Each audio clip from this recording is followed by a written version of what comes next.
కొన్ని express update వార్తలు. ఎన్నికల ప్రవర్తన నియమావళి అమల్లో ఉన్న సందర్భంగా జిల్లా వ్యాప్తంగా ఎస్పీ కృష్ణకాంత్ పటేల్ ఆదేశాలతో పోలీసులు వాహనాల తనిఖీలను ముమ్మరం చేశారు. సోమవారం తిరుపతి ఈస్ట్ డీఎస్పీ సురేందర్ రెడ్డి ఆధ్వర్యంలో సిఐ మహేశ్వర్ రెడ్డి తిరుపతి చేపల మార్కెట్ వద్ద ముందస్తు సమాచారం మేరకు వాహన తనిఖీలు నిర్వహించారు.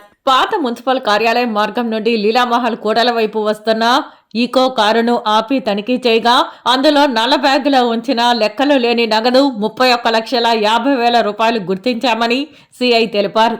రేణిగుంట ప్రాంతానికి చెందిన పి రెడ్డి భాష తిరుపతి ఖాదీ కాలనీకి చెందిన జి ఉదయ్ భాస్కర్ను ప్రశ్నించగా పట్టుబడిన నగదుకు సంబంధించి ఎటువంటి రసీదులను చూపించలేదన్నారు.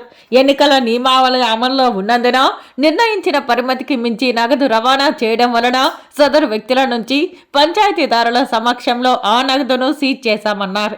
సస్పెక్టెడ్ బ్యాగ్ తో ఇద్దరు వ్యక్తులు ఉన్నారు.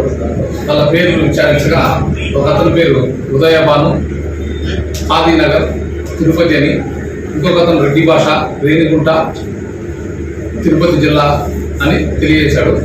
వారి దగ్గర ఉన్న బ్యాగ్ను తనిఖీ చేయగా వారి బ్యాగులో 31,50,000 రూపాయలు నగదు ఉన్నది. వాటికి సంబంధించిన స్లిప్పులు, వాటికి సంబంధించిన జమా ఖర్చులు, ఏమైనా రసీదులు ఉన్నాయి కానీ వారిని అడగగా వారు అలాంటివి ఏమీ లేవు అని తడబడుతూ చెప్పారు. ఈ నగదు మీద అనుమానంతో మహాజర్ ద్వారా స్వాధీనం చేసుకున్నాము.